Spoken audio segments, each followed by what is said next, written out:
Many places in the Bible you see and find Jesus delivering people from evil influences that oppressed them. He reached out to people who were in chains of bondage, if you will, and he shattered their shackles. He broke them free and gave them a life of liberation. One story is found in Mark chapter 5, beginning in verse number 2. Listen to what happens here.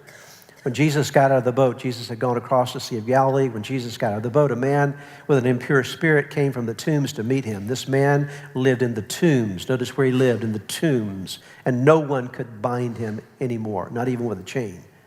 For he had often been chained hand and foot, but he tore the chains apart and broke the irons on his feet. No one was strong enough to subdue him. The reason was because he was demonized. Night and day among the tombs and in the hills, he would cry out and cut himself with stones. I can't imagine a more sad, hopeless picture of humanity. Here's a man that is so demonized, as we'll see in a moment, literally has thousands of demons living inside of him. We don't know what caused that, how he ended up in this kind of condition, but it is a sad condition of humanity. All these demon forces are controlling his mind and afflicting his life and reducing his life to basically nothing, bare subsistence. But Jesus, the mighty God, shows up on the scene. And notice what happens now in verse 6. When he saw Jesus from a distance, he ran and fell on his knees in front of him. He shouted at the top of his voice, "What do you want with me, Jesus, Son of the Most High God? In God's name, don't torture me." For Jesus had said to him, "Come out of this man, you impure spirit." Then Jesus asked him, "What is your name?" "My name is Legion," he replied. These are the demons talking now. "For we are many."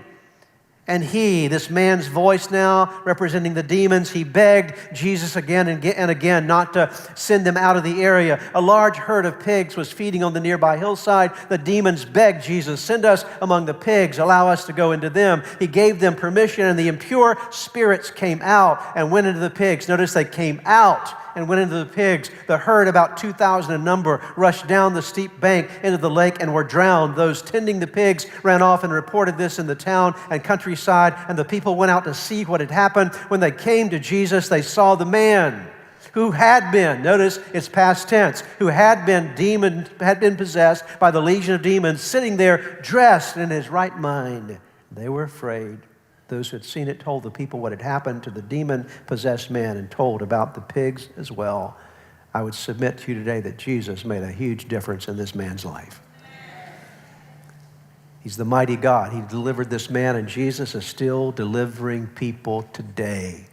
He's healing people today, and Jesus is still delivering people from the oppression of the adversary today.